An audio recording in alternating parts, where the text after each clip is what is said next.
नमस्कार, आप देख रहे हैं इंडिया वॉच और मैं हूं आपके साथ स्नेहा सिंह। वक्त हो गया युद्ध घोष का।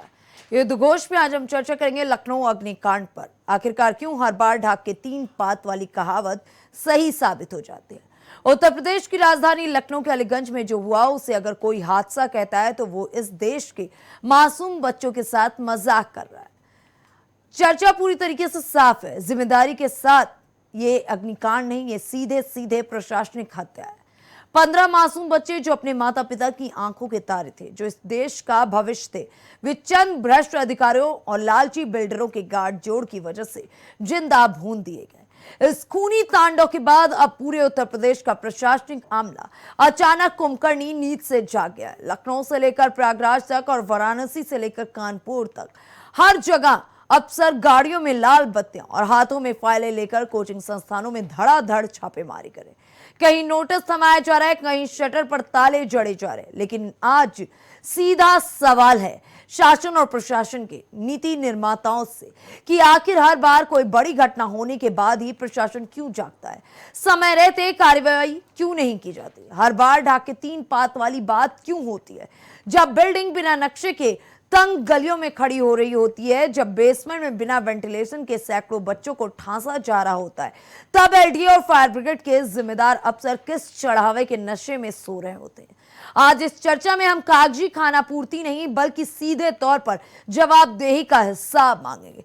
क्यों हर बार मासूम छात्रों के साथ कुछ ऐसा कर दिया जाता है कि उनको अपनी जान से हाथ धोना पड़ता है। क्यों हर बार एक मां को रोने के लिए मजबूर कर दिया जाता है।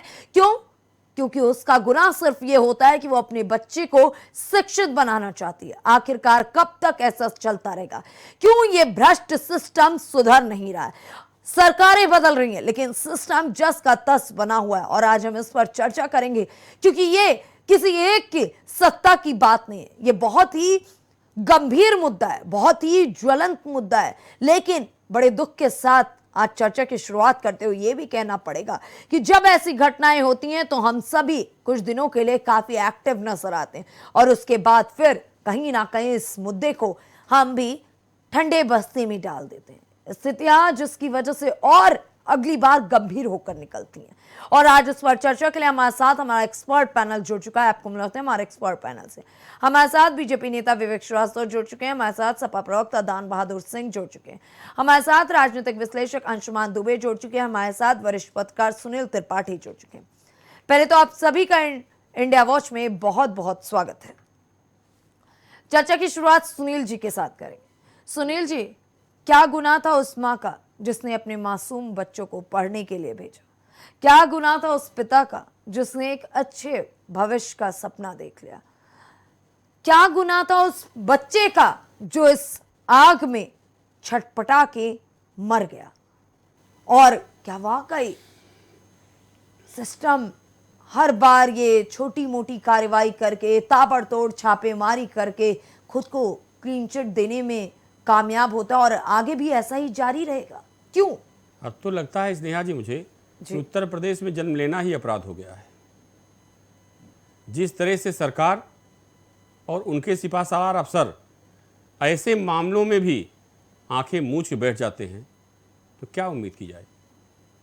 इस देश का, इस प्रदेश का क्या हाल होगा।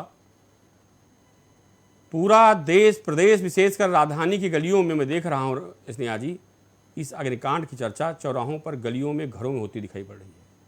लेकिन सरकार के धृतराष्ट्र बने अफसरों के आंखें नहीं खुल रही हैं क्योंकि उनके बच्चे नहीं इसमें। अगर किसी नेता का बच्चा होता या अफसर बच्चा होता तो जरूर कार्रवाई होती। मैं तो बार बार कहता हूं, इस देश की जनता की जान कीमत 1 से 5 लाख रुपया है, दे दीजिए। और बड़े प्यार से बेशर्म लोग श्रद्धांजलि भी देते हैं। मैं क्या कहूँ, निकम्मी सरकार को, निकम्मे अफसरों को, जो मुझे आज तक स्नेहा जी कभी कहने ऐसे शब्दों प्रयोग नहीं करना पड़ा, लेकिन मैं बहुत ही अंदर से दुखी हूं कि इतनी बड़ी घटना के बावजूद भी 3 अधिकारियों पर कार्रवाई नहीं हो रही है। प्रथमेश जी, मुख्यमंत्री जी आपको बहुत प्यारे हैं, अच्छी बात है, लेकिन 50-15 बच्चे वो नहीं प्यारे हैं जो आपकी सरकार में आप जैसा संत मुख्यमंत्री हो, प्रदेश का हो। मैं बार बार कहता हूं कि योगी आदित्यनाथ जैसा मुख्यमंत्री न कोई आया है न कोई आएगा। आज मुझे अपने शब्दों पर भी कष्ट हो रहा है कि आपकी सरकार में इन अफसरों के ऊपर कार्रवाई नहीं हो रही है। आपने करमेन सिंह को निलंबित कर दिया, एक दो जेई को निलंबित कर दिया। लेकिन जहां से सिस्टम की शुरुआत भ्रष्टाचार की होती है, जब तक मुख्यमंत्री जी वहां चोट नहीं करोगे तब तक ये सिस्टम ठीक होने वाला नहीं है। ये जिम्मेदारी नगर निगम के है। स्नेहा जी, मैं कल भी कह रहा था, आज भी मैं देख के आया हूं कि परसों मुख्यमंत्री जी का काफिला, रक्षा मंत्री का काफिला निकला, आईटी से लेके 8 नंबर चौराहे तक लग रहा था एकदम। अरे आज तो नोटिस भी चस्पा हो गई, आज सारी कार्यवाहियां याद आ गई हैं सुनील जी, हर विभाग को। कहाँ आ गई है? मैं तो अभी आ रहा हूँ, देख के आ रहा हूँ। नहीं उस बिल्डिंग पे। हाँ, उस बिल्डिंग पे आ जाएगा। लेकिन समस्या जो मैं कहना चाह रहा था कि फायर ब्रिगेड पर हम भी सवाल उठाते हैं, क्या करे वो पुलिसकर्मी बेचारे, इतना बड़ा वाहन लेके अगर मान लीजिए किसी की दुर्घटना वहां रास्ते में घटना घटित हो जाए, तब भी लोग लगाएं कि ये लोग मार दिए। जब रोडों पर चलना मुश्किल है तो फायर ब्रिगेड की बड़ी बड़ी गाड़ियां 10 मिनट 15 मिनट कैसे पहुंच पाएंगी? सवाल इस बात का है, लोग वहां चिल्ला रहे थे बचाओ बचाओ बचाओ, लेकिन न वहां पुलिस पहुंच पा रही थी, न फायर ब्रिगेड गाड़ियां पहुंच पा रही थी। इससे बड़ी और घटना का इंतजार सरकार कर रही है या अफसर कर रहे हैं? क्या नगर आयुक्त को नहीं दिखता है आते हैं कि हवाई जहाज से आते हैं? प्रथमेश जी जब से आए हैं, अवैध निर्माण, भ्रष्टाचार, और जो भ्रष्टाचार को उजागर करने वाले अंशुमान जी जैसे तमाम 1 दर्जन से ज़्यादा लोग वहाँ जाते हैं और भ्रष्टाचार पे टिप्पणी करते हैं, ऐसे तमाम लोगों को नोटिस दे दी जाती है। और एलडीए के अंदर जाना अपराध हो गया है स्नेहा जी, पत्रकारों को जाना मुश्किल है। मुख्यमंत्री जी, ये संदेश जनता में जा रहा है। मैं बड़ा निवेदन साथ कह रहा हूँ, मैं भाजपा विरोधी नहीं हूँ, लेकिन एक पत्रकार की हैसियत से सरकार को जगाना, सरकार सत्ता से अवगत कराना, ये मेरा धर्म, मेरा कर्तव्य है। लोक निर्माण विभाग, निगमों की स्थिति ऐसी हो गई है कि निगम के अफसर जो एमडी हैं वो भी अपना जब चाहें तो मिले, जब चाहें तो ना मिले। मतलब जनता लोकतंत्र में जी रही है या राजतंत्र में जी रही है? मेरा एक सवाल उत्तर प्रदेश सरकार से भी है और उन सिपा सालों से भी है जो ये सरकार सिपा सलार है। स्नेहा जी, हम लोग सब डिबेट इस पर करते हैं। मेरा एक विचार और है कि अगर ये सिस्टम को सुधारना है, मैं बार बार कहता हूं समान शिक्षा लागू कर दीजिए, ये कोचिंगें बंद हो जाएंगी और ऐसी दुर्घटनाएं बंद हो जाएंगी। सिलेबस में वही चीज आप रखिए जो कोचिंग पढ़ाते हैं, क्या वो सिलेबस में high school, inter, BCom, BSc? अरे सुनील जी, समान शिक्षा लागू हो जाए या कोई भी शिक्षा लागू हो जाए, कोचिंग संस्था बंद हो जाएंगी, स्कूल तो चलेंगे। आज देखें ना, कैंपल रोड स्थित एरम स्कूल में भी तो आग लग गई। तो कहीं ना कहीं तो इसमें सिस्टम ही पूरी तरीके से कुछ भी कर देने से सिस्टम नहीं सुधर रहा है। मेरी बात समझने का प्रयास कीजिए। अगर समान शिक्षा हो जाती है तो उसके बहुत फायदे हैं। नंबर 1, कोचिंग बंद हो जाएंगी और सिलेबस एक रहेगा। सुनिए तो मैं उसी पे आ रहा हूँ। नंबर 2, जो प्राइवेट सेक्टर के नाम पे 10,000, 15,000, 20 गार्जियन फीस ली जा रही है महीने की, वो बंद हो जाएगी। जो किताबें 1200, 1500 के प्राइवेट पब्लिशर दे रहे हैं, वो धंधा बंद हो जाएगा। इससे किसको फायदा होगा? देखिए, आग लगना न लगना स्वाभाविक, वो बात अलग है, लेकिन ये जिम्मेदारी सरकार की भी। माली चलती हुई कार में आग लग जाती है तो मालिक क्या करे? वो दुर्घटना है। लेकिन अगर वो पेट्रोल डाल फूंक रहा, जला रहा है तो दुर्घटना नहीं है, वो साजिश है, वो हत्या है। ये घटना हुई स्नेहा जी, ये वास्तव में हत्या है कि जिस बिल्डिंग को सील कर दिया गया उस बिल्डिंग को खोल भी दिया गया। क्यों खोला गया? और ऐसे दोनों मेरे बुद्धिमान प्रवक्ता बैठे हुए हैं, अंशुमान जी भी पूछिए कि एक नहीं, राजधानी में हजारों बिल्डिंगें सील की जाती हैं, पैसा पहुंच जाता है, खोल दी जाती हैं। अच्छा, जब ऐसे मामले सामने आते हैं तो कहा जाता है कि सपा की सरकार में खोल दिया गया, तो क्या भाजपा की सरकार आती है तो आंखें बंद कर ली जाती है क्या ऐसी बिल्डिंगों पर? देखिए स्नेहा जी, चाहे सपा सरकार हो चाहे भाजपा सरकार हो, एलडीए भ्रष्टाचार का अड्डा हर सरकारों में रहा, चूंकि वहां से भूमाफिया, बड़े बड़े बिल्डर पोषित होते हैं और पैसा देते हैं, इसलिए वो भ्रष्टाचार किसी ने रुका। हाँ, लेकिन ये जरूर है कि समाजवादी पार्टी से ज्यादा अवैध निर्माण भाजपा कार्यकाल में हुए हैं, जिनमें नेता, अफसर, पत्रकार सब शामिल हैं। ठीक है विवेक जी, आपकी सरकार का बुलडोजर मॉडल और जीरो टॉलरेंस पूरे देश में मशहूर है, लेकिन क्या फायदा? मॉडल हमेशा मासूमों की मौत हो जाने के बाद जब जागता है तो सवाल तो आप लोगों से भी उठेगा ना। सिस्टम अगर फेल है, अधिकारी फेल हैं, तो सरकार कैसे बेहतर है? आखिरकार आपको याद आ गया कि बिल्डिंग अवैध थी। क्या इन 15 दिनों के नोटिस से उन माताओं की गोद हरी हो जाएगी जिनके इकलौते चिराग बुझ गए? जिस तरीके से अब आपके अधिकारी हर जगह पे लिपापोती करने में जुटे हुए हैं, अब वही बिल्डिंग उन्हें अवैध भी नजर आ रही है, उसी बिल्डिंग में अब नोटिस दे रहे हैं, कार्रवाई के भी आदेश दे रहे हैं, जवाब भी तलब कर रहे हैं। कब? जब सब कुछ बर्बाद हो गया। बर्बाद होने के बाद आंख खुलती है, समय से आंख कब खुलेगी? देखिए स्नेहा जी, जी जो घटना घटी अपने आप में बहुत दुखद है और उसकी भरपाई कोई तंत्र नहीं कर सकता।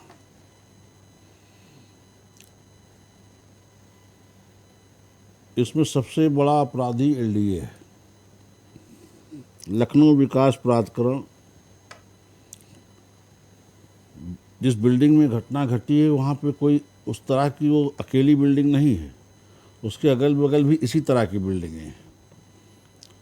और जब हम कहते हैं कि 2 एंट्रेंस होना चाहिए, 2 एंट्रेंस होना चाहिए, जी तो क्या इन प्लाटों में कोई पीछे पैसेज एलडीए ने डिजाइन किया है क्या?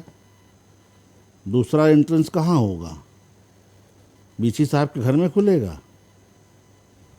बिल्डिंग डिजाइन ही कर देते सही से मानक के आधार पे। तो मेरी बात आप समझ लीजिए। जब एलडीए टाउन एरिया की प्लानिंग करता है तो ऐसे प्लाटों में अगर आप एक्सपेक्ट करते हैं कि 2 एंट्रेंस होने चाहिए तो दोनों एंट्रेंस फ्रंट से थोड़ी हो सकते हैं।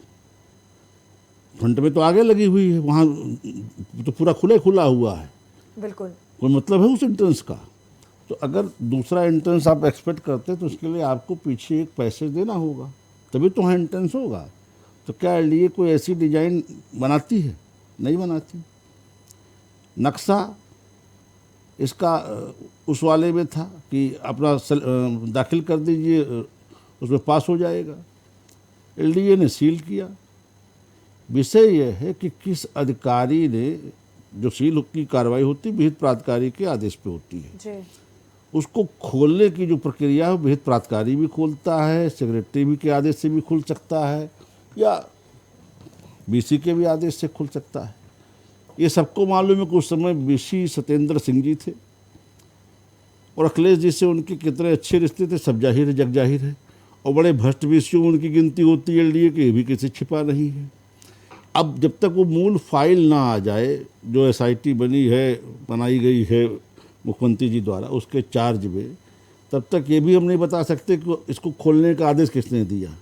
और समय रहते अगर ये फाइल कैप्चर नहीं कर लेंगे तो एलडीए में वो फाइल फूक भी जाएगी, को गायब करा दी हो, अब तक गायब हो गई हो, पता ही नहीं चलेगा कि किसने खोलने का ऑर्डर दिया। वो तो अखिलेश यादव के कार्यकाल में उनके करीबी वीसी थे, बड़े भ्रष्ट थे। आपके कार्यकाल में वीसी साहब बड़े साफ सुथरे, क्लीन हैं, देखिए तो अधिकारी भी बड़े चंगे हैं, सब कुछ चंगा है। फिर मैं ना उनको क्लीन चिट दे रहा हूँ ना मैं इनको क्लीन चिट दे रहा हूँ। मैं यहाँ इन सरकारी बाबुओं के पाप धुलने के लिए नहीं आता हूँ। मैं पार्टी लाइन पे बात करता हूँ, जहाँ मेरी पार्टी का विषय होगा मैं वहाँ रखूँगा विषय। ये सरकारी बाबू, इनके भ्रष्टाचार की देन है जो आज 15 लाशें यहाँ ढोई गई हैं लखनऊ में। इस पाप से बच नहीं सकते, इन्हें कोई क्लीन चिट नहीं दे पाएगा। क्योंकि एलडीए में पूर्व आदेश की समीक्षा का कोई विधान नहीं है जी। अगर कोई अधिकारी, सेक्रेटरी या बीसी कोई ऐसा आदेश देके चला गया खोलने का ऐसी बिल्डिंगों का, तो उसकी समीक्षा का कोई आदेश नहीं है, कोई सिस्टम ही नहीं है वहाँ। जो लोग इस एलडीए की प्रक्रिया को समझ रहे होंगे, अंशुमान जी बैठे हैं, वो मेरी बात से सहमत होंगे कि वहाँ पूर्व आदेशों की समीक्षा का कोई परंपरा नहीं है। नए में जो स्थिति है वो तो हम लोग खुद वाकिफ़ हैं प्रथमेश जी के भ्रष्टाचार से, अंशुमान जी स्वयं वाकिफ़ हैं, हम लोग उनके क्रियाकलाप से प्रसन्न नहीं हैं जी। और इसमें एलडीए के बाद दूसरा पापी है नगर निगम, जिसने वहाँ व्यवसायिक गतिविधियों की अनुमति दी। तीसरा पापी है बिजली विभाग, जिसने वहाँ बिजली कनेक्शन दिया। चौथा शिक्षा विभाग, जिसने वहाँ कोचिंग अलाउ किया।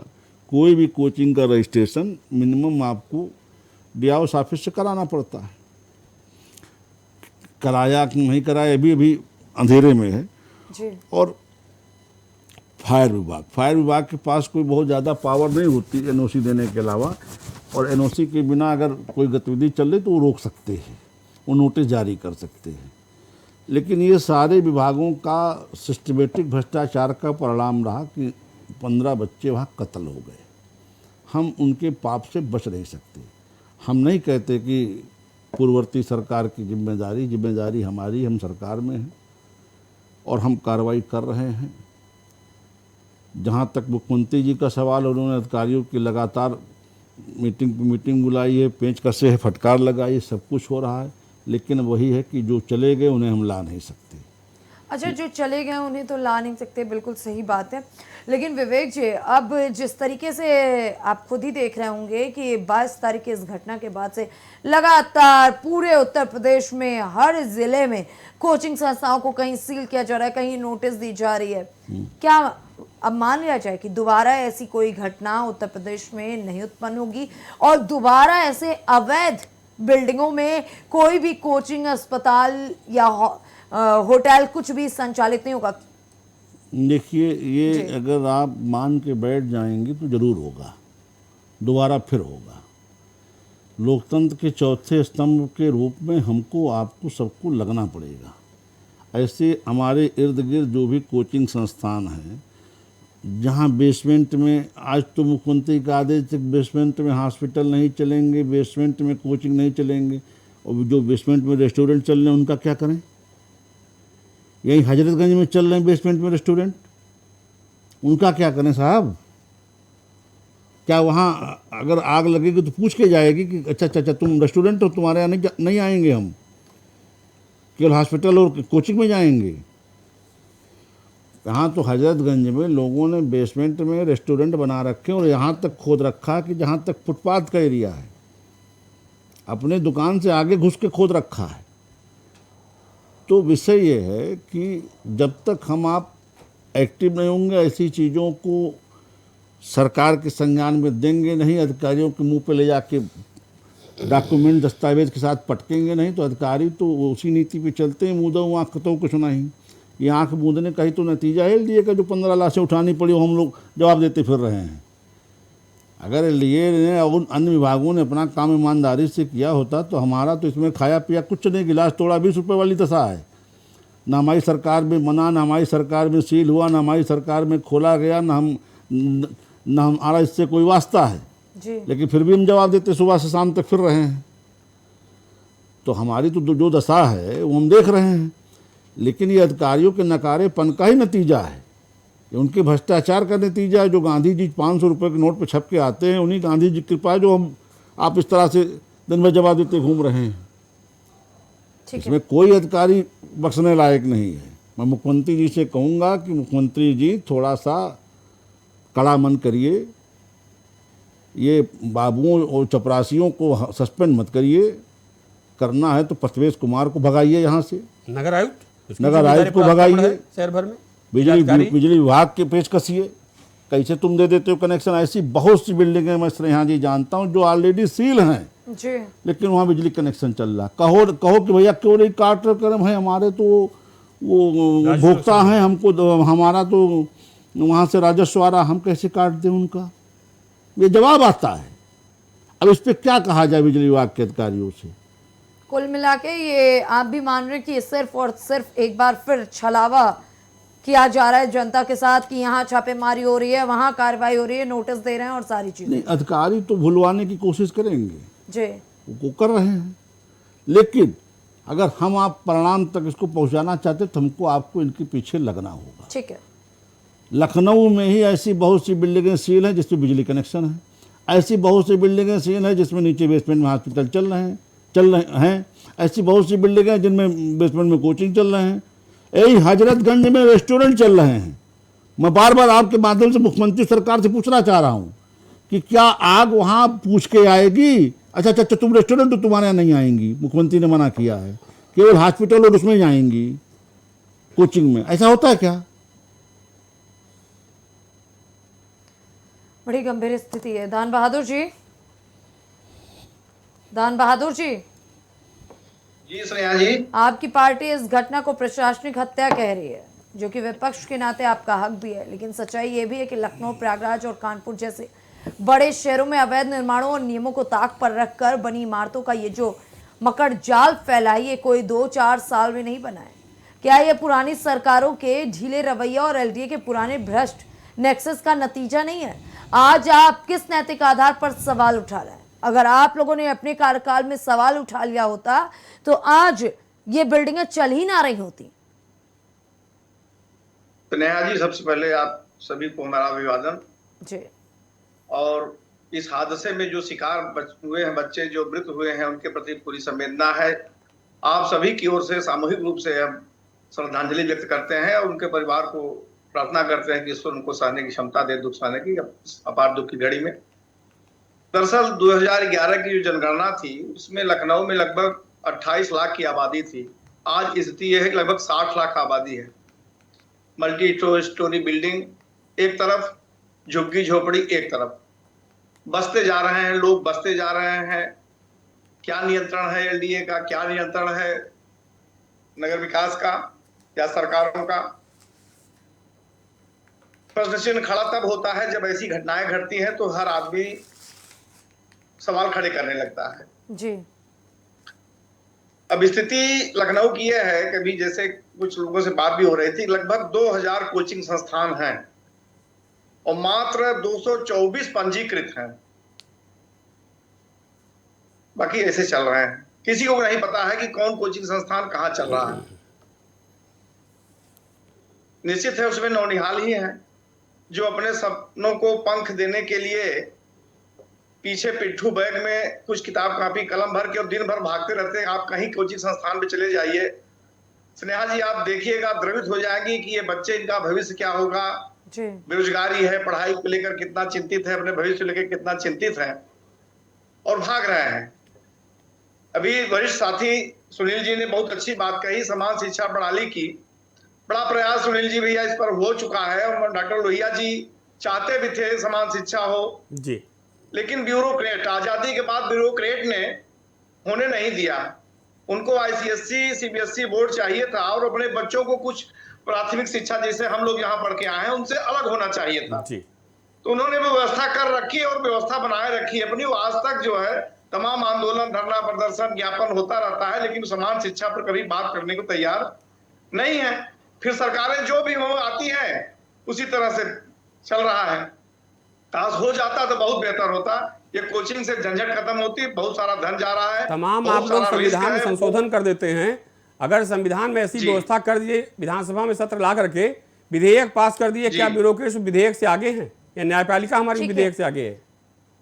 जी, जिम्मेदारी आपकी भी है। स्वागत योग्य है, आपकी बात स्वागत करने योग्य है, बहुत अच्छी बात है, सही कह रहे हैं। ठीक, दूसरी चीज जो बातें हैं, जो घटना हुई, अब इसमें दोषारोपण क्या है, दोषारोपण किस पर क्या कहा जाए।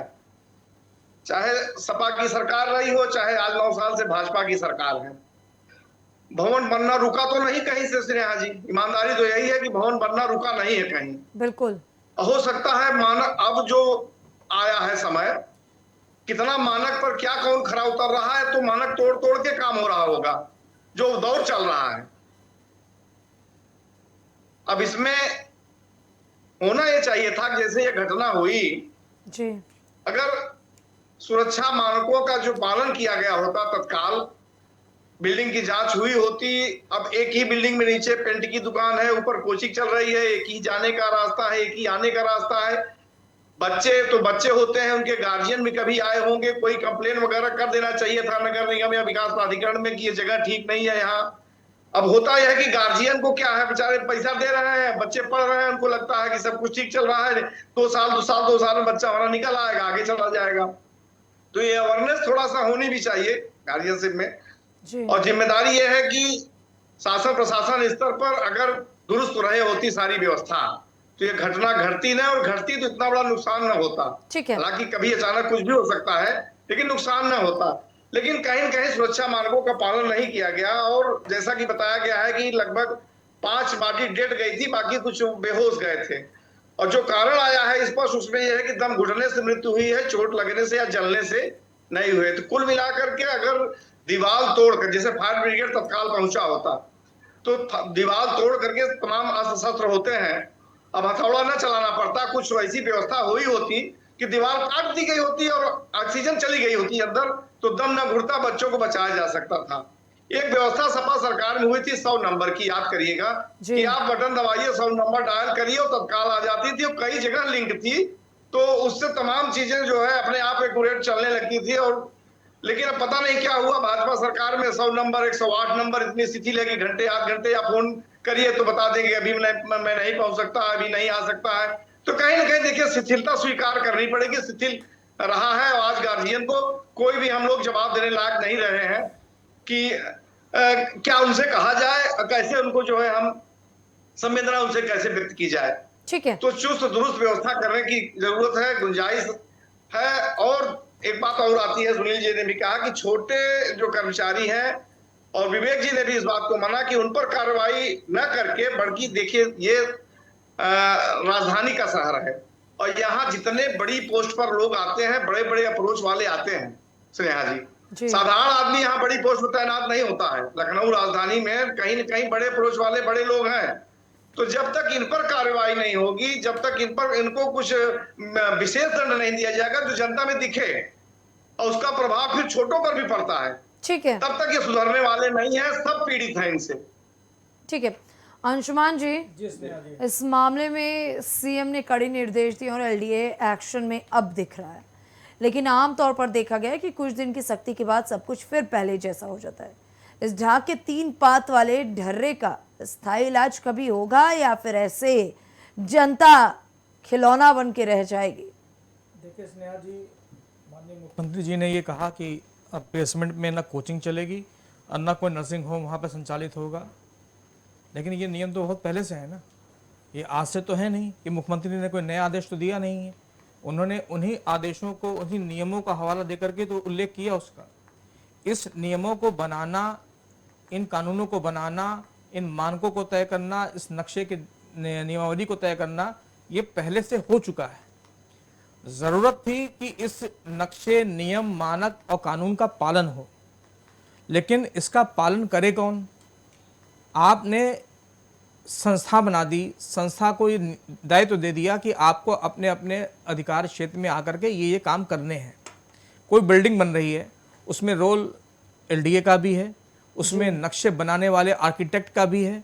यहाँ आप लोग सबसे बड़ी कमी ये है कि जिन आर्किटेक्ट ने इस बिल्डिंग का निर्माण किया और बनाया इसको, उसने नक्शा बनाया, एलडीए से पास करवाया, पास करवा के इनको दिया, ये नियम होता है। जिस आर्किटेक्ट ने ये काम किया, क्या उसके ऊपर कोई कार्रवाई हुई? यहाँ पे जितने लखनऊ में आर्किटेक्ट काम कर रहे हैं, मैं दावे से कह रहा हूँ कि वो पास कराते हैं नक्शा कुछ और बनवाते मौके पे है कुछ। उनकी सीधी सांठगांठ होती है आर्किटेक्ट की एलडीए के अधिकारियों के साथ में। एक उनका कमीशन तय होता है कि हम ये निर्माण कर रहे हैं, ये काम होगा, इसमें ये चेंजेस हैं, इसको देखे रहिएगा, और कमीशन जो है वहाँ सीधे सीधे पहुँच जाता है आर्किटेक्टों के माध्यम से। वहाँ बिल्डर को मिलने की जरूरत ही नहीं है। एक मिनट, और ये आर्किटेक्ट की जिम्मेदारी होती है कि अगर वो गलत काम कर रहा है तो उसका लाइसेंस भी कैंसिल किया जाए। जब इस प्रकार की सख्ती होगी तो बिल्डर भी डरेगा, और वो व्यक्ति जो अवैध निर्माण करा रहा है उसको भी ये डर लगेगा, और खास तौर पे उस आर्किटेक्ट को डर लगेगा जिसने इस तरह के निर्माणों को होने दिया अपने माध्यम से। ये बहुत बड़ा खेल चल रहा है इसमें। मैं तमाम आर्किटेक्टों को जानता हूं जो इस प्रकार के काम करते हैं। नक्शा पास होता है कुछ और वहां निर्माण होता है कुछ, और उसी के सहारे कई एक बिल्डर बनाता है तो वो बिल्डर दूसरों को भी कहता भैया इस आर्किटेक्ट से काम करा लो, ये सब काम करा देगा हमारा। नियम का पालन करने की आवश्यकता थी सीएफओ को, नियम की आवश्यकता की पालन करने की थी चीफ इंजीनियर विद्युत विभाग को। यहाँ पे एलडीए के वीसी को जरूरत थी कि नियम को पालन करवाएं यहाँ पे अपने माताओं से, वो नहीं हुआ। नगर निगम, नगर आयुक्त को ये जिम्मेदारी थी कि वो इस जगह को देखें कि आप जिस जगह पे जा रहे हैं क्या वहाँ पे नक्शा वहाँ का पास है। यदि वहाँ पे व्यावसायिक नक्शा पास है तो उसको समीक्षा करके उसको एनएफसी दे करके फिर वहाँ से आप उसकी व्यावसायिक गतिविधि संचालित कराते। लेकिन यहाँ व्यावसायिक गतिविधियाँ पहले संचालित हो जाती हैं, बाद में नियम कानून क्या है क्या नहीं है उसकी आड़ में सिर्फ वसूली का खेल चलता है। ईमानदार अधिकारियों की बहुतायत से यहाँ पे कमी है। लोग जिस विभाग, सीएफओ जाता है तो वहाँ से पैसा उसको चाहिए, विद्युत विभाग जाता है तो उसको वहाँ से रिश्वत चाहिए, एलडीए जाता है तो वहाँ से घूस चाहिए, नगर निगम जाता है तो उसको घूस चाहिए। हर विभाग तो घूसखोरों से भरा पड़ा है, और ये नियम कायदे कानून तो आज की तारीख में ऐसा हो गया है कि ये वसूली के लिए ही बने हुए लगते हैं। किस प्रकार से हर विभाग से वसूली जाती है, नीचे से लेकर ऊपर तक ये वसूली जाती है, चाहे वो नौकरशाह को जाए, चाहे मंत्री को जाए, कहीं जाए। ये व्यवस्था इसी तरह से बन रही है। तो इस व्यवस्था को तोड़ने के लिए जो इच्छा शक्ति चाहिए, जो इसको इस नेक्सस को तोड़ने के लिए इच्छा शक्ति चाहिए, वो इच्छा शक्ति दिखाने की आवश्यकता थी मुख्यमंत्री जी को। लेकिन क्या किया कि भाषण मत दे। पीटीआई के एक रिपोर्टर ने अपनी आवाज़ को म्यूट कर लिया कि उस वक्त क्या बात हुई आगे हम सुन भी नहीं पाए, लेकिन ये बात सबने सुनी कि भाषण मत दे। एक पीड़िता को जिसने अपने परिवार के लोगों को खो दिया हो, अब माननीय मुख्यमंत्री जी उसके पास जब उसके सामने आए हों, तो अभिभावक के तौर पे, पिता के तौर पे, एक शासक के तौर पे उनको ज़रूरत थी कि वो सांत्वना देते, उसको दुलारते, पुचकारते और उसका ढाढ़स बनाते। लेकिन क्या कह रहे हैं कि भाषण मत दे। तो अब बताइए, जब प्रदेश का मुख्यमंत्री इस प्रकार की भाषा का जरा उपयोग करेगा तो क्या संदेश जाएगा, क्या लोगों के अंदर उम्मीदें जगेगी, क्या वो पाएंगे? फिर यही तो आएगा ना कि अभी खाना पूर्ति हो रही है, उसके बाद सब ढाक का 3 बात हो जाएगा। ये 15 जाने अगर जा गई हैं, अगर इनको न्याय देना है तो आपको अक्षरशः नियमों का, मानकों का, नक्शे का और कानूनों का पालन करवाना ही जी, होगा। आपको वो होटल अग्निकांड याद है? जी, राजधानी जी लखनऊ वाली। जी याद है, अच्छी तरह। क्या हुआ था? तब भी बड़े युद्ध स्तर पर चेकिंग अभियान शुरू हुआ था। देखिए, नाके पे जी। ये घटना हुई, नाके पे भी होटल में आग लगी, कई लोग वहां पे जल के मर गए। आप यकीन मानिए, एक अधिकारी को क्लीन चिट दे दी गई, वहां किसी को सजा नहीं हुई।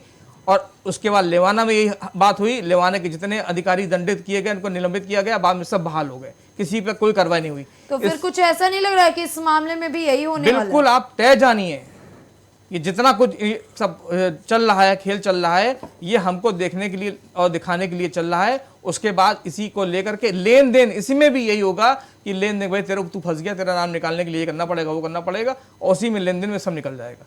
ये सब ढकोसले हम जितने सालों से, इतने समय से देखते चले आ रहे हैं, इसमें कोई परिवर्तन नहीं है। सपा प्रवक्ता बैठे हैं, भाजपा प्रवक्ता बैठे हैं, अगर दोनों दल ये ठान लें कि नियमों का पालन हो, मानकों का पालन हो, चाहे वो सत्ता में बैठे लोग हों, चाहे विपक्ष में बैठे लोग हों, चाहे कोई उद्योगपति हो, चाहे नौकरशाह हो, सबके ऊपर समान रूप से वो कार्रवाई होगी। और आवासीय परिसरों में तो आप किसी सूरत में, किसी हालत में आप परमिशन मत दीजिए व्यावसायिक गतिविधियों की। ऐसा कहां से आएगा? पूरा का पूरा नाश कर दिया इसने पूरी व्यवस्था को। आप जब शहर टाउन का प्लानिंग होती है तो प्लानिंग में सब चलता है कि कहाँ पे आवासीय होगा, कहाँ पे व्यावसायिक होगा, कहाँ उद्योग धंधे होंगे, कहाँ स्कूल कॉलेज होंगे, कहाँ अस्पताल होंगे, कहाँ पे झील तालाब होंगे, कहाँ पिकनिक स्पॉट होंगे, कहाँ बाग होंगे, कहाँ जंगल होंगे, ये सारी चीजें तय होती हैं।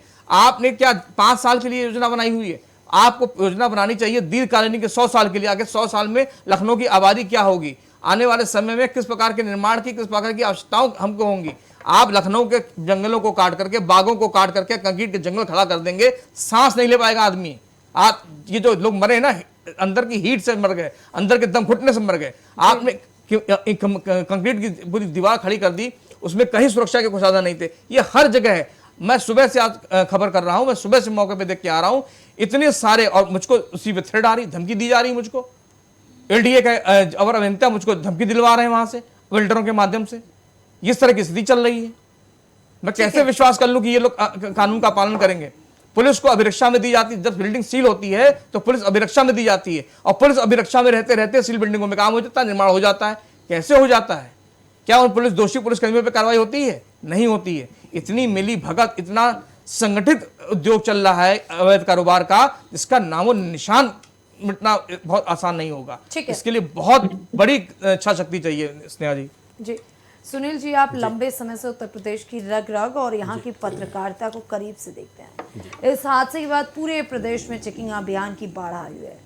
एक पत्रकार के तौर पर आप इसे जमीनी सुधार क्या वाकई मानते हैं, या सिर्फ जनता के गुस्से को शांत करने के लिए एक पूरा रच दिया गया है प्लान, और कागजी खाना पूर्ति पूरी कर दी जाएगी और फिर उसी मुहाने पे ले आके जनता को छोड़ दिया जाएगा? देखिए स्नेहा जी, मैं 2 शासनकाल को सबसे ज़्यादा सराहना करता हूँ। एक बाबू कल्याण सिंह जी का कार्यकाल और एक मायावती जी का कार्यकाल। मैं बड़ा निवेदन साथ कहता हूँ कि अगर आज उत्तर प्रदेश में मायावती की सरकार होती, मायावती जी मुख्यमंत्री होती, तो इतना समय नहीं लगता। और लगा हो बता दीजिए हमको उनके कार्यकाल में। निघासन जैसी घटनाओं में बहुत समय नहीं लगा। सीओ जैसे बड़े अधिकारी जेल चले गए, सांसद जेल भेज दिया। वो अलग बात है जनता ने उन्हें क्यों नकार दिया। कुछ कमियां हर सरकार में होती हैं, जनता बदलती रहती है, जनता का मूड है। लेकिन मुझे जब इस तरह घटनाएं घटित होती हैं तो 2 मुख्यमंत्री याद आते हैं, उनके निर्णय याद आते हैं। अगर मुख्यमंत्री ऐसे मामलों में कोई भी वो ढिलाई बरतेगा तो घटनाओं का अंजाम होना निरंतर जारी रहेगा। आपने देखा होगा कि विधानसभा के सामने एक व्यक्ति जला था। 1-1.5 महीना, अंशुमान जी वरिष्ठ पत्रकार ये भी उस घटना से वाकिफ होंगे, 1-1.5 महीना में देख रहा था वहाँ पुलिसकर्मी एकदम तैनात रहे, बैठे रहे, जैसे कि लग रहा कोई आ रहा हो, इंतजार हो रहा। आज आप देख लीजिए जाके, ये घटना भी ऐसी घटना है। क्योंकि स्नेहा जी, अभी दान बहादुर जी ने बहुत अच्छी बात कही, जो इंस्पेक्टर हजरतगंज का होता है वो सीधे मुख्यमंत्री आवास से जुड़ा होता, आज से नहीं, हर सरकारों में। क्योंकि राजधानी है, यहाँ जो अफसर पोस्ट होता है वो सीधे सीएम जुड़ता है, बिना सीएम के इच्छा के यहाँ इंस्पेक्टर तक तैनात नहीं होते। डीएम कमिश्नर की बात छोड़ दीजिए। और जब उनके ऊपर कार्रवाई करने में मुख्यमंत्री जितना समय लगाएंगे, हम नहीं कह रहे, जनता कह रही है कि पूरा शहर अतिक्रमण की चपेट में है, नाला नालियाँ खुंची लगा लोग बैठ गए हैं। किसी रोड पे आप निकल देख लिए, जनता त्रस्त है, किधर से निकले। आए दिन लोग मर रहे हैं दुर्घटनाओं में, नगर निगम मौन है एकदम। अवैध निर्माणों को लेकर के हमारे सारे परिश्रम चर्चा किया है, पूरा अवैध निर्माण का शिकार पूरा राजधानी हो रही है। क्योंकि बिल्डरों का एक गैंग है वहाँ, जो आवासीय कमर्शियल आवासीय करा करके करोड़ों रुपए का लेन देन होता है मुख्यमंत्री जी।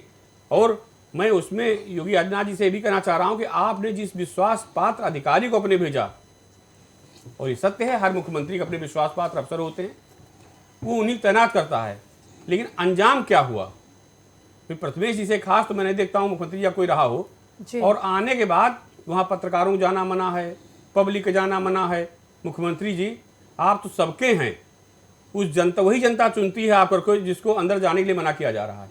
आपके कार्यकाल में लगभग आप सौ में देख रहा हूं, जो अफसर चाह रहे हैं, जिसको परमिशन दे रहे हैं वो आ रहा है, जिसको परमिशन नहीं दे रहे नहीं आ रहा है। ऐसी व्यवस्था लागू कर दिया है इन अफसरों ने कि 27 चुनाव में स्नेहा जी भारतीय जनता पार्टी को बहुत कठिनाइयों का सामना करना पड़ेगा। जनता एकदम त्रस्त हो रही है, और ये ब्यूरोक्रेट्स मस्त हैं। योगी जी इतना नरम हो गए हैं इनके ऊपर। अभी आप बता रहे कि सीएम योगी काफ़ी एक्टिव हैं, नरम भी हैं इनके ऊपर, और अधिकारी भ्रष्ट हैं। लेकिन जिस बात कर रहे हैं अंशुमान जी कि एक पीड़ित परिवार से जिन शब्दों का इस्तेमाल किया गया, उस पर क्या कहेंगे आप? देखिए स्नेहा जी, बड़े नेताओं का एक शब्द बहुत होता है। बिल्कुल। हम लोग टीवी बैठ करके अगर जरा सा जबान खिसक गई कहीं कहीं तो शर्म लगती है जाने के बाद यहाँ से कि क्या बोल गए हैं। मुख्यमंत्री जी का ये वास्तव बयान बहुत ही हृदय विदारक है कि भाषण न दीजिए। अरे आप उस पीड़ा को आभास कीजिए जिसने अपना बच्चा खोया है। वो माँ बाप जीवित ही होते हुए मर जाते हैं, इसलिए जिनके बच्चों की लाशें के कंधों में निकलती हैं। लेकिन नियति जो चाहती है वही करती है। उसके सामने पूरा संसार बेबस है, चाहे राजा हो चाहे रंक हो। लेकिन इस तरह का वक्तव्य देना वास्तव में बड़ा दुखद है। और मुख्यमंत्री जी ने वक्तव्य दिया, इसकी भी चर्चा लोगों के पास हो रही है, विपक्ष भी कर रहा है और जनता भी कर रही है कि भाषण न दीजिए, ऐसा नहीं कहना चाहिए था। किन परिस्थितियों में हो सकता है वो भी परेशान हो, इंसान वो भी हैं हमारे आप जैसे। कभी कभी हो आता है कि भावनाओं में आदमी इतना डिस्टर्ब हो आता है, उस वाणी निकल गई उनके मुँह से। लेकिन इस पर मैं भी निंदा करता हूँ, उन्हें सोच समझ के बोलना चाहिए। और सबसे महत्वपूर्ण बात स्नेहा जी है कि ये मुश्किल 10-15 दिन अभी देखिए चलेगा। और मुख्यमंत्री जी ने कहा भी है सख्ती से पालन हो लेकिन किसी जनता को परेशानी ना हो। उनका एक बयान ये भी आया है कि आप लोग कोचिंगों की आड़ में वसूली शुरू कर दीजिए, जनता त्राह करे। लेकिन होगा यही स्नेहा जी। हमने कई अपने मित्रों को देखा, मैं कहना नहीं चाह रहा था कि नौकरी छोड़ दिए, एलडीए नहीं छोड़े हैं, क्योंकि वहाँ एक काकस है। इतना आपको नक्शा आगे निकला, जेई साहब पहुँचे 20,000 तो नक्शा पास करना, उसी उद्देश्य से 1,000 स्क्वायर फीट में मुख्यमंत्री जी ने आदेश कर दिया था। 1,000 में नक्शा पास कराने की आवश्यकता नहीं है, लेकिन उसका भी दुरुपयोग हो रहा है। नक्शा पास कराना, सबसे ज़्यादा इनकम मेरी समझ से नक्शा पास कराने में, भू परिवर्तन में होता है इसलिए, और यहीं से गेम शुरू होता है। एक एक बाबुओं की अगर जांच करा, जबकि सीबीआई वहाँ जांच कर रही है पूर्व घटनाओं में, लेकिन एक एक बाबू खाली जांच करा दी जाए तो अफसरों को छोड़ दीजिए। कोई बाबू 2-4-10 करोड़ की हैसियत से नीचे एलडीए में नहीं है इसने। ठीक है, लेकिन हम आप डिबेट करते रहते, कहते रहते हैं, लेकिन करने वाले की आंखें जब खुले तब तो।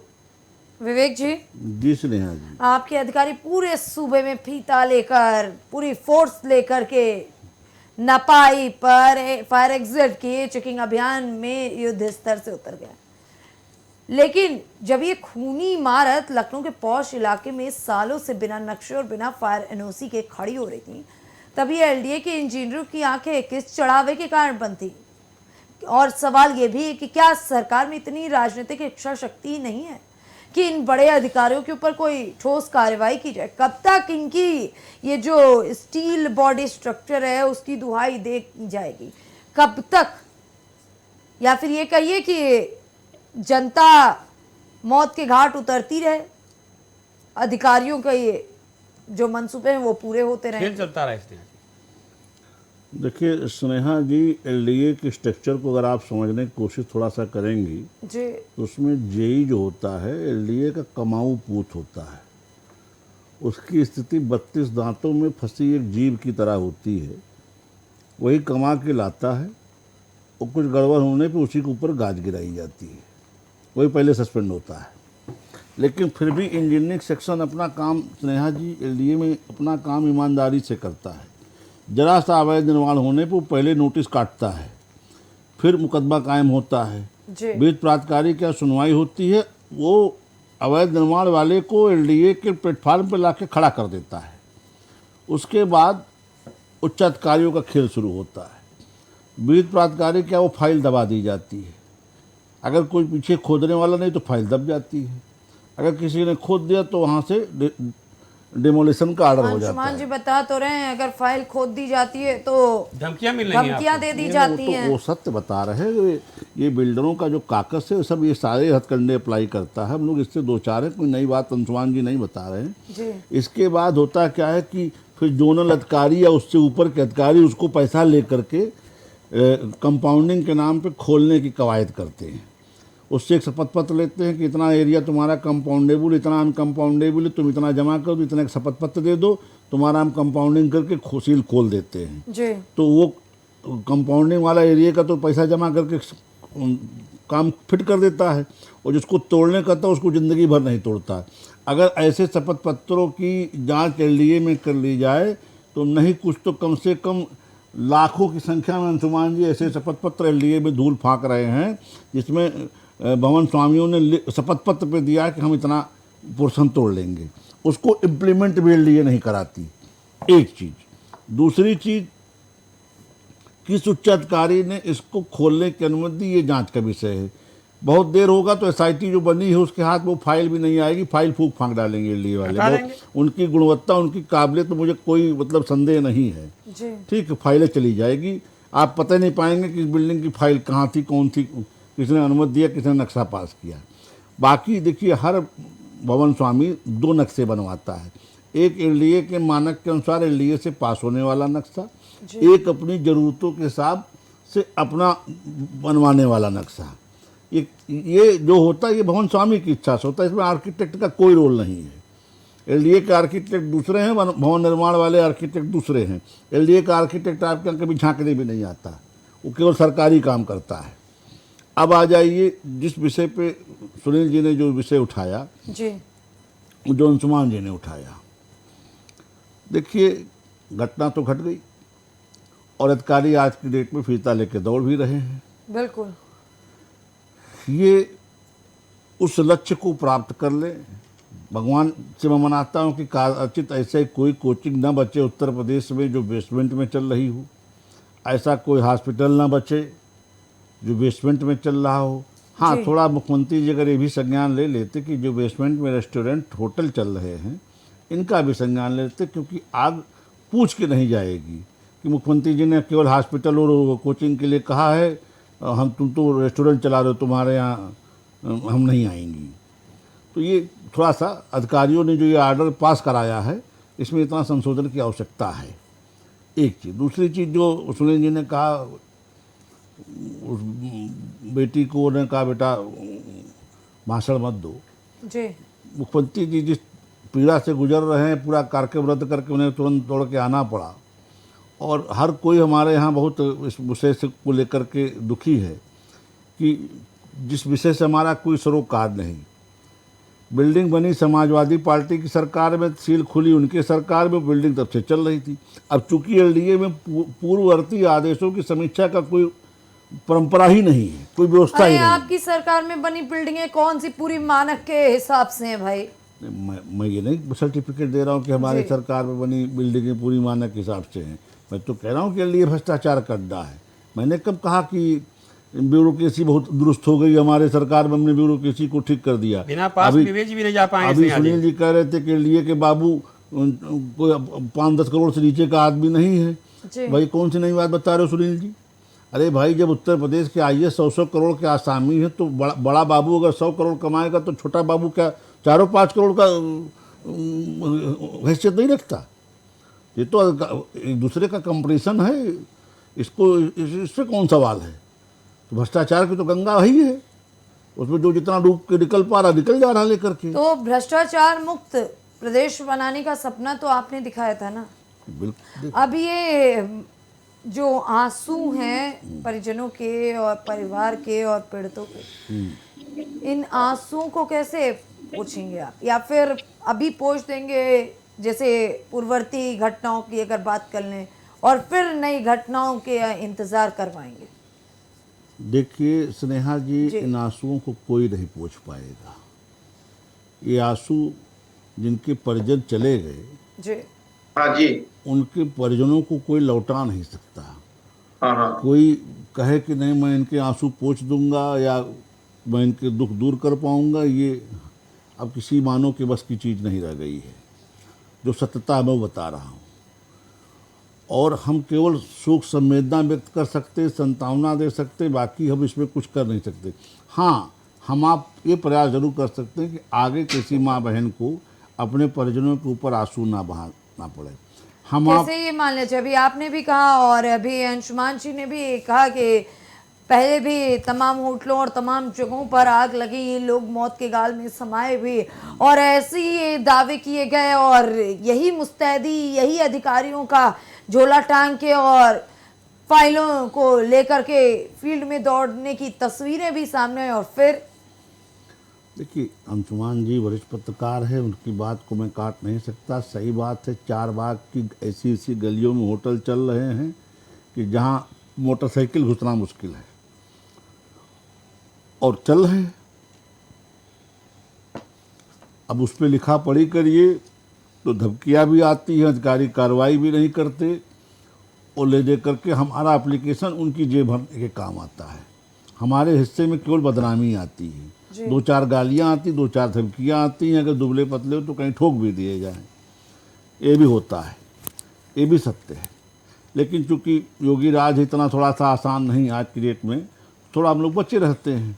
बाकी कुछ लोग बाकी नहीं लगाते हम लोग की कोई कोर कसर। और ये सत्यता है कि ब्यूरोक्रेसी का भ्रष्टाचार इस हत्याकांड के लिए जिम्मेदार है। ठीक है, ये सिस्टमेटिक कत्ल है, मैं खुद कह रहा हूँ। और कैसे रोकेंगे? ये तो पता है कि सिस्टमेटिक कत्ल है, ये तो सुनील जी को भी पता है, अंशुमान जी को भी पता है, आपको भी पता है, लेकिन रोकेंगे कैसे? क्योंकि बड़ी उम्मीदें हैं आप लोगों से विवेक जी, दूसरी बार जनता ने आपको चुना, और अभी सुनील जी कह रहे थे कि तीसरी बार जो जनता आपको चुनने का मन बना रही थी, वो कहीं ना कहीं ऐसी घटनाओं से उनका मनोबल टूटता है। देखिए स्नेहा जी, सबसे हम ही बेहतर हैं, इसमें किसी को शक नहीं होना चाहिए। मतलब आप बेहतर इसलिए अब आपको कुछ करने की जरूरत नहीं है, और जनता मरे नहीं, मेरी बात सुन और अधिकारी मौज करें। मेरी बात सुन लीजिए, हम तो कुछ कर रहे हैं और लोगों ने तो कुछ किया ही नहीं। अगर किया होता तो ये बिल्डिंग ना होती। अगर आपने किया होता, और आप खुद कह रहे हैं कि आप कर रहे हैं, तो सिर्फ ये छोटी मछलियों पर कार्रवाई ना हुई होती। मैं उस पर आ रहा हूँ जी।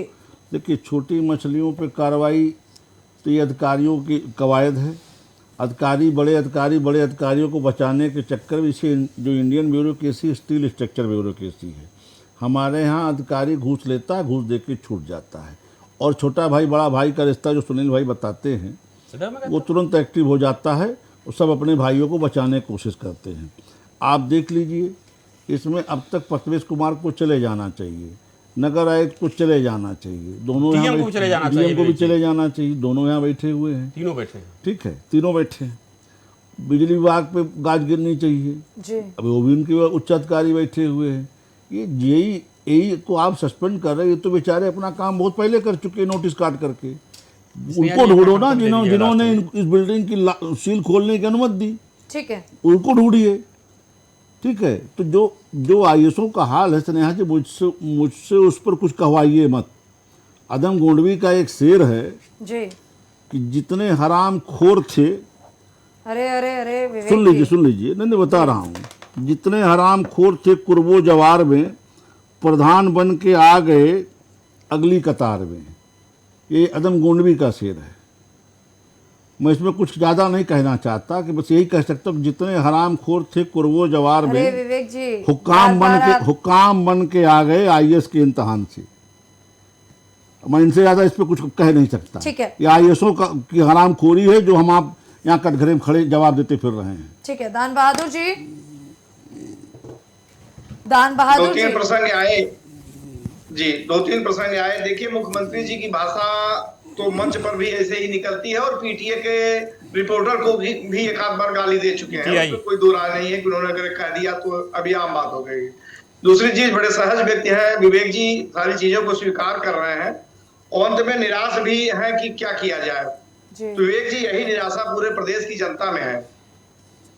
अब इसी निराशा से प्रदेश की जनता उभरना चाहती है, और इसीलिए 2027 का वो इंतजार कर रही है कि इस निराशा से कैसे उभरा जाए। अच्छा, इस निराशा से आप ये गारंटी दे रहे हैं कि 2027 में अगर जनता आपको चुनती है तो ऐसी घटनाएं कहीं देखने को नहीं मिलेंगी? स्नेहा जी, दुर्भाग्य को नहीं रोका जा सकता, लेकिन फौरी तौर पे कार्रवाई तो की जा सकती है। दुर्भाग्य इनकी सरकार में घटना हुई तो वो हत्या, और आपकी सरकार में हुई तो दुर्भाग्य। ये दोहरा मापदंड नहीं चलेगा। दान बहादुर जी, स्नेहा जी अपने सरकार में निठारी कांड नहीं रोक पाए, हत्या नहीं रोक पाए, तो दुर्घटना क्या रोक पाएंगे? तत्पर रही होती, कार्यरत रही होती, उसमें स्पीड रही होती, तो आज हो सकता था मृत्यु दर घटाई जा। और अगर ये अधिकारी आपकी सरकार में बेलगाम ना हुए होते तो ये 2016 की सील बिल्डिंग आज चल ना रही होती, और आज ये घटना ना हुई होती। अंशुमान जी, गलत कह रही हूँ? बिल्कुल सही कहते हैं। देखिए स्नेहा जी, दीजिए दान बहादुर जी जवाब। अब जी बिल्कुल गलत कर रहे हैं। कर क्या रहे हैं 9 साल से? 9 साल से कर क्या रहे हैं? जो गड्ढे खुदे हैं वो पड़े रहेंगे, ऐसे गिरते रहेंगे लोग उसमें, मरते रहेंगे लोग उसमें। आप तो गड्ढा पाटने आए थे ना, गड्ढे पे मत जाइए, अभी जो स्थिति है उस पे आइए। बात करने आए थे ना, गड्ढे पे मत जाइए, मौजूदा हालात पे आइए। मौजूदा हालात बहुत गंभीर है, इधर उधर की बात, किंतु परंतु की बात नहीं। दान बहादुर जी, बहुत गंभीर स्थिति है। स्वीकार कर रहा हूं कि गलती अगर कहीं थी सुधारी जा सकती थी। अब ये जांच का विषय है कि कैसे फाइल रुकी, क्या हुआ, कैसे नहीं हुआ, क्योंकि आदेश तो हुआ था बिल्डिंग गिरने का। जी दान बहादुर जी, आदेश भी आपकी सरकार में होता है और फिर से खुलता भी आपकी सरकार में, दोनों चीज आपकी सरकार में है। जवाब दीजिए। क्या कर रही, फिर से कहें? बिल्डिंग के ध्वस्तीकरण के आदेश भी आपकी सरकार में आते हैं और बिल्डिंग फिर से खुल भी जाती है आपकी सरकार में, क्यों? यही तो जांच हो रही, देखिए किसने रुकवाया बिल्डिंग को। अगर बिल्डिंग रुकी थी कि मनमाना हुआ, क्या हुआ देखा जाएगा ना, जांच आ जाए। ठीक है, अगर आपकी सरकार बनती है, आप कह रहे हैं कि ऐसी घटनाएं दोबारा नहीं देखने को मिलेंगी, तो क्या स्ट्रेटेजी है आपकी? जरा बताइए, कैसे आप इतना बड़ा दावा कर रहे हैं? स्नेहा जी, घटनाओं के रोकने के उपाय तो किए जाने चाहिए। पहली बात, जितना विकसित हो रहा है ये शहर, लखनऊ शहर, आज 60 लाख की आबादी हो गई है, तो उसका प्लान होना चाहिए था। प्लानिंग नहीं की गई है, उसकी प्लानिंग की जाएगी, आश्वासन देता हूं। ठीक है। दूसरी चीज ये है कि दुर्घटनाएं घट जाया करती हैं अचानक, तो कम से कम उसके लिए उसकी भरपाई कैसे हो। इसीलिए मैं कह रहा हूं बार बार कि 100 नंबर की जो गाड़ी थी या 108 एम्बुलेंस स्वास्थ्य वाली थी, ये दोनों इतनी तत्पर रहती थी, 5 मिनट नहीं लगता था, अगर वगैरह खड़ी रहती थी, जैसे उस पर फोन जाता था, 1 किलोमीटर के, मुश्किल से 1 किलोमीटर की दूरी पे खड़ी रहती थी, इतनी गाड़ियां सक्रिय थी। ठीक है, उसका जवाब लेते हैं जरा। बिना पेट्रोल के गोदाम में सड़ रही है गाड़ियां। ठीक है, सुनील जी, 1 मिनट के अंदर जरा जल्दी से जवाब दीजिए इस मामले पे। क्या वाकई समाजवादी पार्टी में ऐसी घटनाएं कभी नहीं देखने को मिली जो अब देखने को मिली, क्योंकि इसको राजनीतिक एंगल में बदल दिया गया है, जबकि ये बहुत गंभीर घटना थी। देखिए स्नेहा जी, दान बहादुर जी ने कहा 27 जनता इंतजार कर रही है। मेरी समझ से आज़ादी बास जनता हमेशा इंतजार करते करते अपने 70-70 साल काट दिए जी। जो चाह रही थी किसी सरकार ने उसको उतना नहीं दिया, और दिया होता तो सरकार बदलती नहीं जनता। दान बहादुर जी, आपके कार्यकाल में भी यही अफसर बैठे हुए थे। मैं बार बार कहता हूं, अगर इन अफसरों के ऊपर नियंत्रण अखिलेश जी ने कर लिया होता तो आप सरकार ने जो ऐतिहासिक कार्य किए हैं, मैं चैनल बैठ कर रहा हूं, चाहे शिक्षा क्षेत्र में हो चाहे विकास क्षेत्र में हो, वो वास्तव में सराहनीय है। लेकिन इन्हीं ब्यूरोक्रेट्स देन है कि आपकी सरकार डुबाने में कहीं कमी नहीं छोड़ी इन्होंने, और जनता नकार दी। यही ब्यूरोक्रेट्स इस सरकार में भी अपनी भूमिका निभा रहे हैं स्नेहा जी। समस्या इस बात की है, मान लीजिए समाजवादी पार्टी सरकार आ जाती, चलिए कोई बात नहीं है, ये इस मानसिकता के यही ब्यूरोक्रेट्स, यही कर्मचारी, यही अधिकारी तो आपकी भी सरकार में रहेंगे, या आप इनको बर्खास्त कर नहीं भर्ती करेंगे? समस्या मानसिकता की है। जब तक व्यक्ति की मानसिकता नहीं बदलेगी स्नेहा जी, संवेदनहीन व्यक्ति जहां जिस कुर्सी पर बैठेगा वो ऐसा ही कार्य करेगा। मैं बड़ा निवेदन साथ एक सेकंड से लेना चाह रहा हूं। हजरतगंज में प्रिंस कॉम्प्लेक्स में आग लगी थी, आपने देखा होगा। भगवान कृपा रही, बहुत हताहत लोग नहीं हुए, वहां कोई मरा नहीं था। और आज आप जरा जाके देख लीजिए, श्री राम टावर देख लीजिए, मैं नाम गिना रहा हूं, नाजा कॉम्प्लेक्स जहां कंप्यूटर कारोबार हो रहे हैं, वहां देखिए क्या सुरक्षा के यंत्र है, सुरक्षा व्यवस्था की गई है। सरकार अगर जागती नहीं है तो ऐसी घटनाएं होना स्वाभाविक है, लेकिन भगवान न करे तो ऐसी घटना हो, सरकार को सजग होने की आवश्यकता है। जी अंशुमान जी, क्या वाकई इतना आसान है कि 2027 में अगर जनता दूसरी सरकार को चुन लेगी तो सब कुछ चंगा हो जाएगा? क्या कहता है आपका विश्लेषण, जल्दी बताइए। स्नेहा जी देखिए, आरोप प्रत्यारोप चलते रहते हैं और चल ही रहे हैं, इसका कोई स्थायी समाधान किसी ने नहीं बताया। कोई अखिलेश यादव की तरफ से, उनकी पार्टी की तरफ से भी ऐसा कोई बयान नहीं आ रहा है कि इसका कोई समाधान सुझाया गया हो, ना सत्ता की तरफ से कोई ऐसा बयान आया जिससे कोई समाधान सुझाया गया हो। आप व्यवस्थापकों को बदल सकते हैं, लेकिन व्यवस्था को बदलने के लिए आपको वास्तव में कानून का पालन कराने के लिए दृढ़ इच्छा शक्ति दिखानी ही पड़ेगी। हम आज पथमेश कुमार को बदल देंगे, कल दूसरा पथमेश कुमार आ जाएगा, उसके बाद तीसरा आ जाएगा, चौथा आ जाएगा, उसी व्यक्ति को आप कोई भी व्यक्ति आएगा। लेकिन जब सिस्टम उसी तरह से चल रहा है तो सिस्टम को बदलने के लिए आपके पास क्या अच्छा शक्ति है आपकी? आपको एक टाइम बीइंग काम करना पड़ेगा। अगर किसी इमारत को सील किया गया है या वो अवैध श्रेणी में आती है तो उसको आपको 6 महीने के अंदर या साल भर के अंदर अधिकतम आपको उसके बारे में निर्णय लेना देना चाहिए। और अधिकारियों को भी इसी तरह से काम करना चाहिए कि आपको अवैध निर्माणों को लेकर के जितने भी ऑडिट है सब ऑडिट करिए और उनको 1 साल के अंदर निस्तारित करिए। यहाँ पे बताइए 16 साल से ये पड़ी हुई है, मेरी जानकारी में ऐसी इमारतें हैं जो 15-15, 20-20 साल से पड़ी हुई हैं, लगातार उस पर कलमबाजी हुई, लेकिन अब क्या कहा जाता है, ये इमारत पुरानी है और हमारे इस समय निर्माण नहीं हुआ था। स्नेहा जी, इसका स्नेहा जी सबसे बड़ी बात यही है, पार्टी कार्यकाल में नठारी कांड हुआ, जवाहर बाग कांड हुआ। मैं स्नेहा जी, मैं समाजवादी पार्टी में क्या कांड हुआ या अब क्या कांड हो रहा है, मैं इस पर कोई, मैं चाहता हूं जो कानून बने हैं, जो नियम बने हैं, उसका अक्षरशः पालन हो बस। और ऐसे लोगों को जिम्मेदारी दी जाए जो इसको पालन कराने में सक्षम हो, ना कि ऐसे लोगों को जो इसके पालन कराने के नाम पे सिर्फ अपनी जेबें भर रहे हैं, काम नहीं कर रहे कोई। ठीक है, फिलहाल हमारी चर्चा में बस इतना। आप सभी का बहुत बहुत धन्यवाद। आज की चर्चा से एक बात तो बिल्कुल आईने की तरह साफ हो चुकी है कि आज उत्तर प्रदेश का हर वो अभिभावक डरा हुआ है, सहमा हुआ, जिसने अपने बच्चे को घर से दूर किसी बड़े शहर में पढ़ने के लिए भेजा। आज माता पिता को समझ नहीं आ रहा कि वे अपने बच्चों को शिक्षा के मंदिर में भेज रहे हैं या मौत में किसी कंक्रीट वाले कुएं में। चेकिंग अभियान चल रहे हैं, लेकिन जनता को अब इस कागजी खाना पूर्ति पर भरोसा नहीं है। जनता को अब खोखले आश्वासन का मलबा नहीं बल्कि जवाबदेही का कड़ा सुशासन चाहिए, क्योंकि अगर आज भी बड़े और जिम्मेदार अधिकारियों को सस्पेंड करके सीधे जेल की सलाखों के पीछे नहीं भेजा गया तो ये चेकिंग अभियान सिर्फ एक प्रशासनिक छलावा बनकर रह जाएगा। लोकतंत्र में जनता टैक्स और कोचिंग्स को फीस इसलिए नहीं देती कि उसके बच्चे सिस्टम के भ्रष्टाचार की आग में जिंदा भून दिए जाएं। अब वक्त आ गया है कि इस ढाक के 3 पात वाले ढर्रे को हमेशा के लिए बदला जाए, नियमों का पालन कड़ाई से जमीन पर कराया जाए, वरना याद रखिएगा आज लखनऊ की इमारत सुलग रही है, कल पूरा सिस्टम इस जनता के आक्रोश की आग में कहीं सुहा ना हो जाए। और स्थिति गंभीर है। जल्द देखने वाली बात यह होगी कि क्या वाकई इस पर कड़ा एक्शन लिया जाता है या फिर यह मामला ठंडे बस्ते में डाल दिया जाएगा। फिलहाल ऐसे तमाम मुद्दों पर चर्चा परिचर्चा देखने के लिए बने रहे इंडिया वॉच के साथ।